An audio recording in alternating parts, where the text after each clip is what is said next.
On December 18th, the Ohio legislature sent me House Bill 68. And since that time, I've sought out people on all sides of the issue to hear their concerns. I listened to the bill's sponsor, Representative Gary Click, and had a very good conversation with him.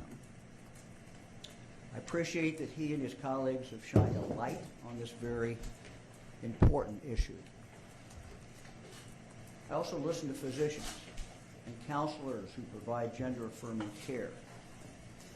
I did that at each of the 5 children's hospitals in the state. I also listened to physicians who advocate for pausing gender-affirming care until more research on the long-term health effects is conducted.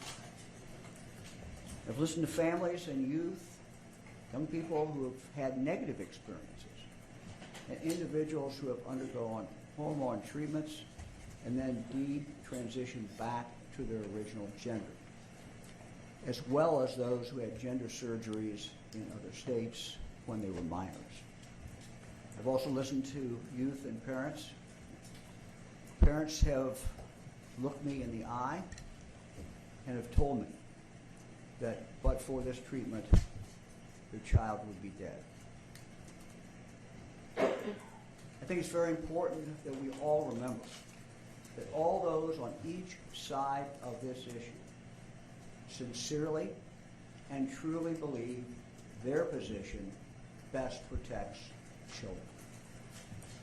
These are truly complex issues, and reasonable people can draw vastly different conclusions. This bill would impact a very small number of Ohio's children. But for those children who face gender dysphoria and for their families, the consequences of this bill could not be more profound. Ultimately, I believe this is about protecting human life. These are gut-wrenching decisions. These are gut-wrenching decisions that should be made by parents and should be informed by teams of doctors who are advising them.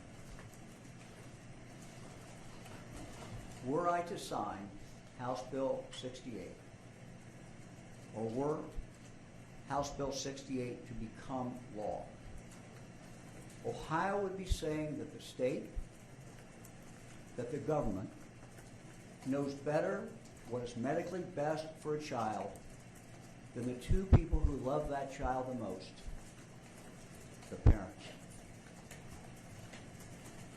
Now, while there are rare times in the law, in other circumstances, where the state overrules the medical decisions made by the parents, I can think of no example where this is done, where it is not only against the decision of the parents, but also against the medical judgment of the treating physician and against the judgment of the treating team of medical experts. Therefore, I cannot sign this bill as it is currently written. And just a few minutes ago, I vetoed the bill. I thank the General Assembly for holding many hearings and listening to hours of testimony from all sides. I appreciate their deliberative process.